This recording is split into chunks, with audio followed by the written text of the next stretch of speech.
Good morning, everyone. Thank you for joining us and for being here today. As you all know, last night we had a very, very difficult and tragic and traumatic situation at Morgan State University. Our heart aches for the entire Morgan community, especially those directly impacted and their families, and we're wishing for all a speedy recovery. It's yet another example, and now the extremely long line of campus and school shootings that have taken place across this country in communities and cities alike, rural and urban. The horrific act of violence is a sickening a reminder for all of us of how commonplace these incidents have become. And we must end the epidemic of gun violence in our communities once and for all, but that cannot be done alone at the local level. In Baltimore, we have taken thousands of illegal guns off the street and continue implementing a comprehensive public health-based approach to dealing with violence in our reduction strategy, holding those who pull the trigger accountable, those who traffic guns accountable, holding manufacturers accountable, but we cannot continue to ignore the elephant in the room, and that is that we must address the nationwide proliferation of guns in the hands of people in our communities that should not have them, and that this is a national issue that has to be addressed at the national level. We need partnership from every single level of government in order for us all to see the disease of gun violence meet its end.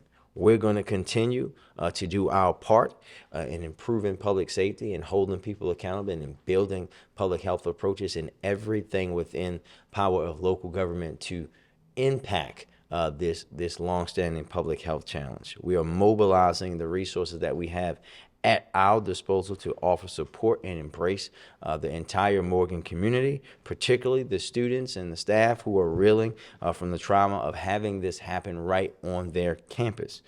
From MONSE stabilization teams to our partners in the White House, particularly the new Office of Gun Violence Prevention that spoke directly with myself and President Wilson this morning, and community groups. We are receiving an outpouring of support for these students, their families, and the Morgan community, and we're making those connections this morning.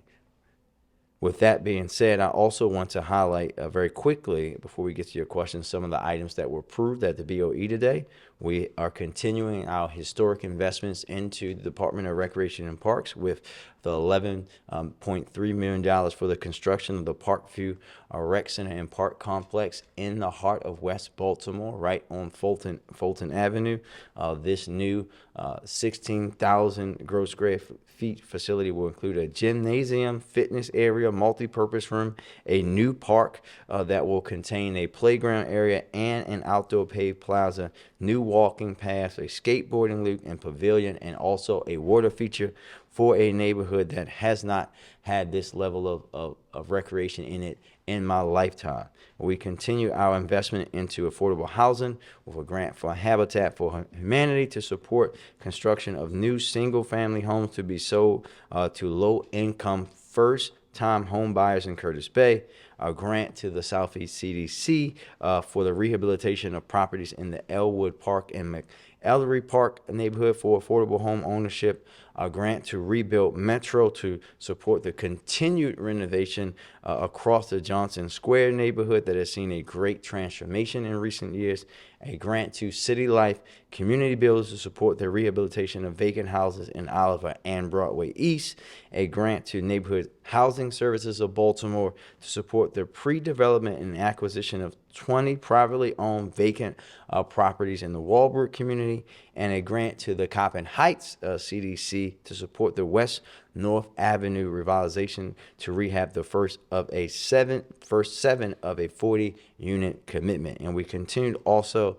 our investment into public health and public safety with a grant to Behavioral Health Systems Baltimore to provide mental health consultation services and investments into our City Watch camera platform. And with that, we'll take questions. All right, as always, we're going to make sure that everybody can get a question in and then circle back if there's time. Going to start with the sun. Emily? Earlier this week, obviously, we had a confirmation hearing for the police commissioner, but there were some warnings from some council members that they thought perhaps the response to the building slate situation, they called the commissioner's response intolerable, and said this was the reason that we're under the consent decree. So did you find the response adequate? Did you find those words insensitive? And what discussions have you two had between each other about that situation? Yeah, I think that I know what the commissioner was attempting to say, right? And we always say that hindsight is 20/20.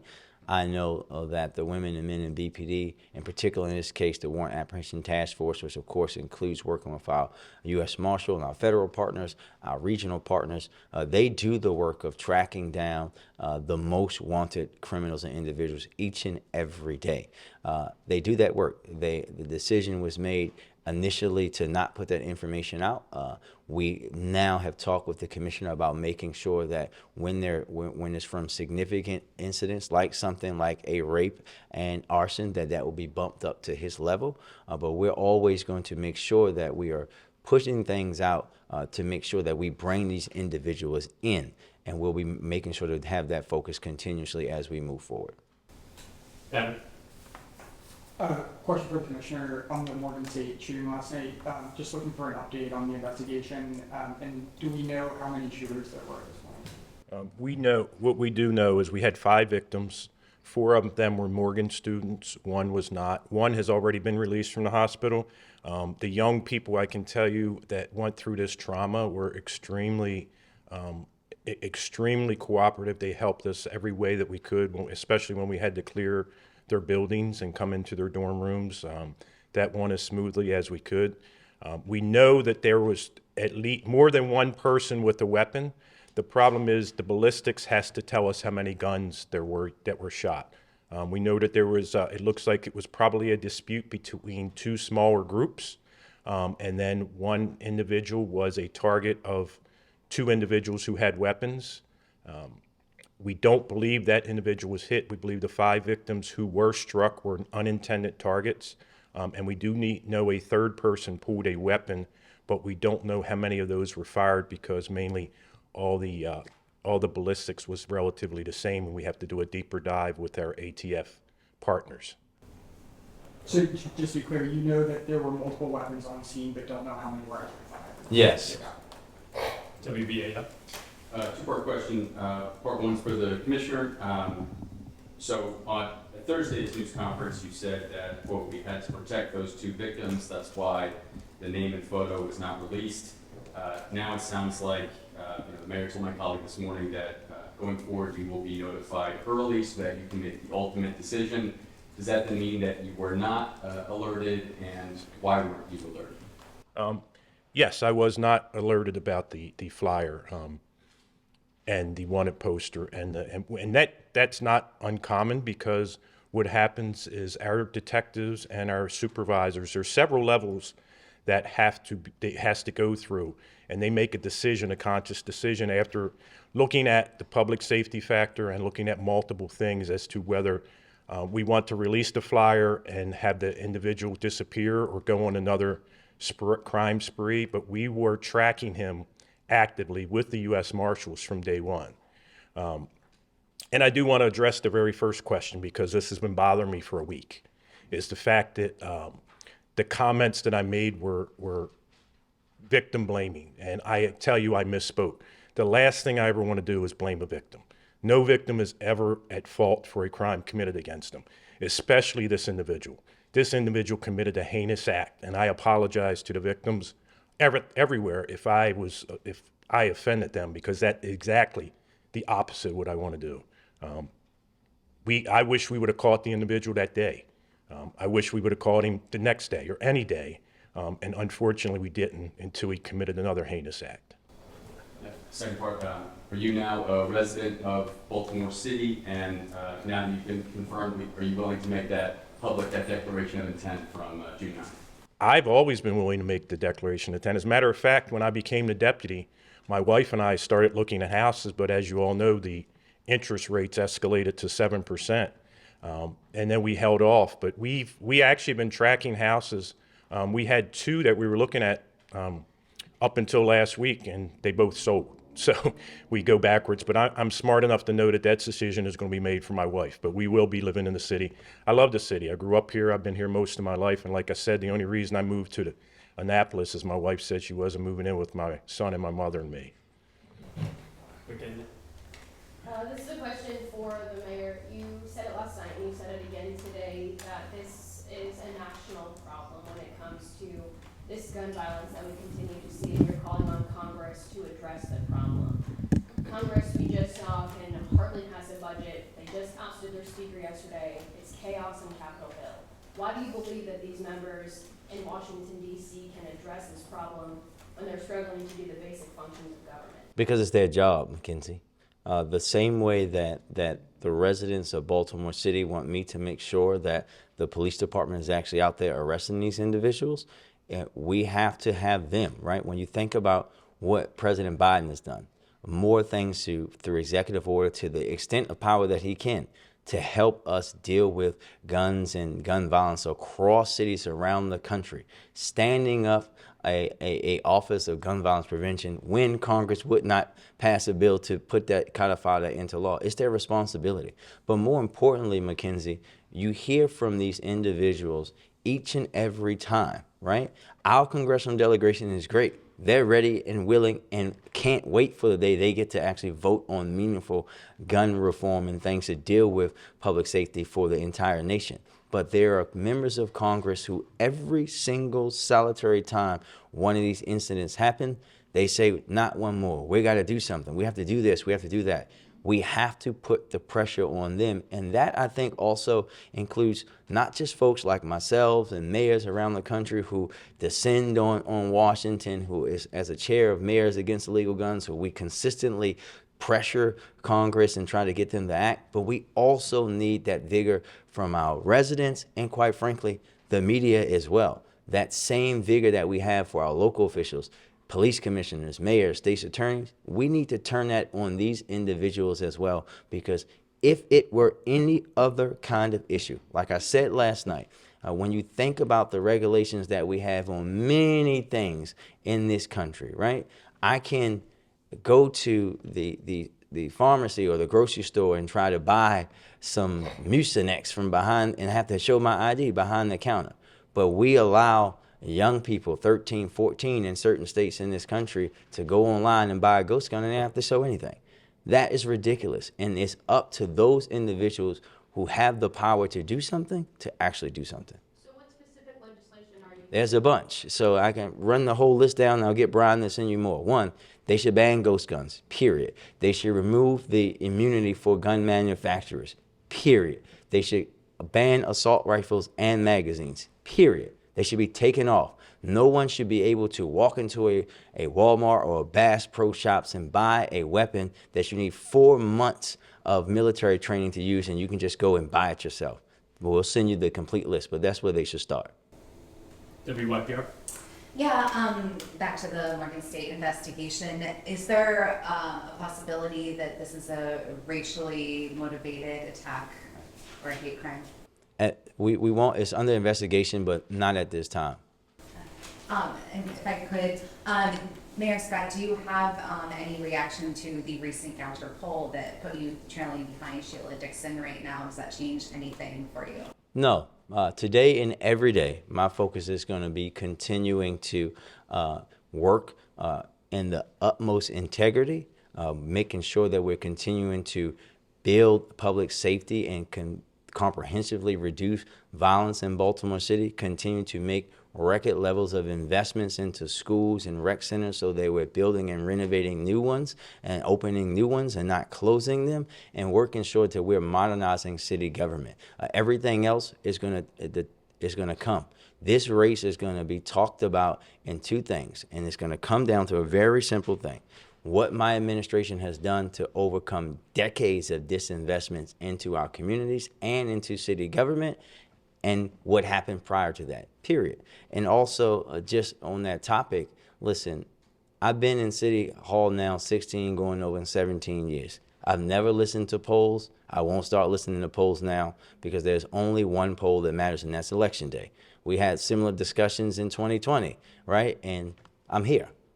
despite the poll saying that I wouldn't be here. The only poll that matters will happen in May. Afro? I know you explained that you don't care as much about the polling, but it did say that 63% of voters see that Baltimore City is on the wrong track. Why do you think that is? Again, same thing. What I hear from our residents is what they will say in May, and that's all that matters. There's many polls. Next poll might tell you something different, Tashi. That's just how polling goes. What matters is May, and what matters is the focus that we have here in Baltimore to get our government back out of the situations that it was in, helping our city come out of a pandemic that almost crushed the world, and that's where our focus is. Does WJZ or WMAR in the back have any questions? Go back to the back. Another question for the commissioner. Has the department learned of any links between Billingsley and any other crimes? Not as of yet. His DNA is in the system from when he was arrested. So if we would have had any hits prior to his release in October of 2022, up until at any point, if it hits with any of our victims' DNA, we would get alerted to investigate. But that was part of the reasoning between that we had to consider. He had been since October 2022. We didn't have him linked to any cases through DNA. He had checked in with his parole and probation officer every single time, and he had registered with the sex offender registry every single time. The first one he missed, I believe, was September 25th when he failed to show, and that's when he was violated. DNA aside, are there any incidents recently that may be tied to Billingsley that the department? We're going back to look at every single sex offense case that we have that's open, and we're going to see if he fits as you know, he was very, very large. He was 6'4", I think 300 pounds. So if our victims gave a description, or we will double check everything to see if we have him linked to any other cases since he got out, and since he got out in October 2022. Son.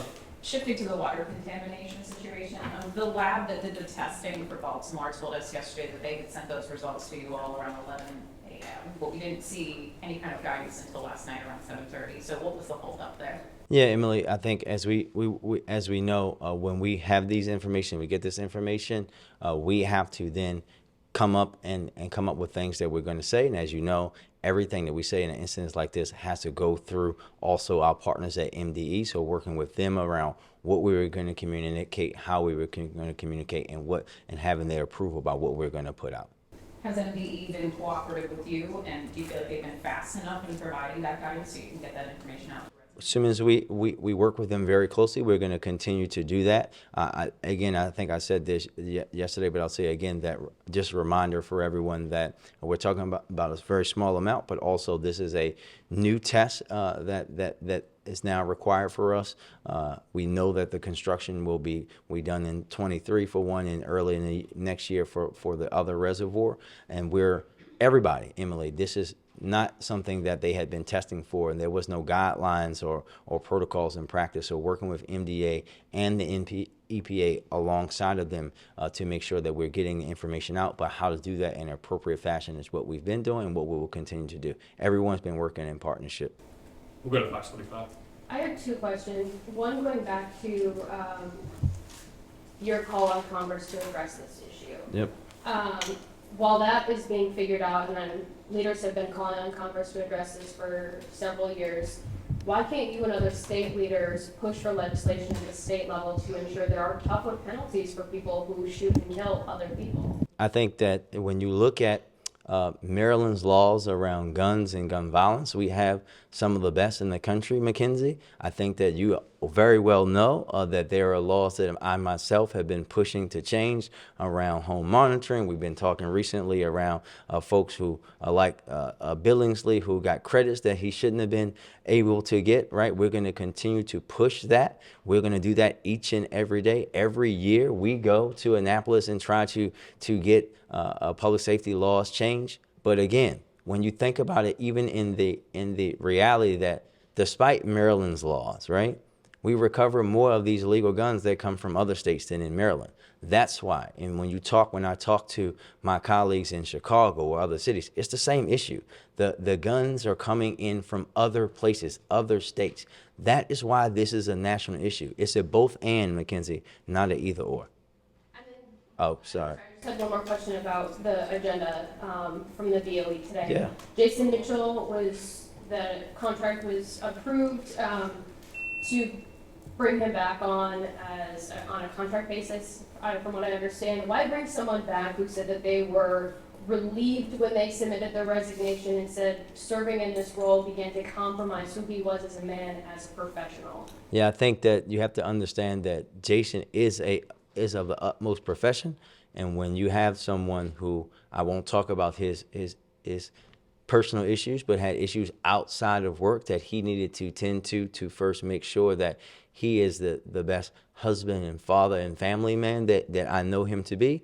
He had to take that time. But more importantly, he's returning back to support the acting director by way of a contract to help us as we go through our modernization efforts, working on long-term solid waste strategies, executing our DPW wastewater treatment compliance initiative, and assisting with the consent decree notifications and negotiations. And as you also know, he represents the city also as a representative on the water task force that we have about the water system itself. WBAL. Two-parter. One, what will that rec center bring to that area of Baltimore that's been missing? There is no rec center. I think the council president actually said it very, very, very bluntly today. It's a rec desert. One doesn't exist. And we're talking about basically Fulton, almost Penn North, right? So you're talking about Fulton and Pennsylvania Avenues. When you think about a neighborhood, actually a few years ago, a young woman was shot at this very location on that same block, right? I remember talking with her and her mother and spending some time with her and her family over the years. You're talking about an area that has been disinvested in for 50 and 60 years. And now for us to be able to take down a old, outdated school that looks like a prison, build a brand new recreation facility in that neighborhood. When you talk to Miss Annie Hall and the community leaders there, they are ecstatic about this coming into that neighborhood because they've been asking for it for much of their lives, which is much longer than mine. And then the quick second part. So the DPW Interim Director, so the test that was last Wednesday, the results from that came back yesterday. The EPA asked for a follow-up test last Thursday. Is that coming back today? Do you have the results of that today? Yeah, you want to walk. There's been 3 tests, and I'll get Richard to walk you through all of them.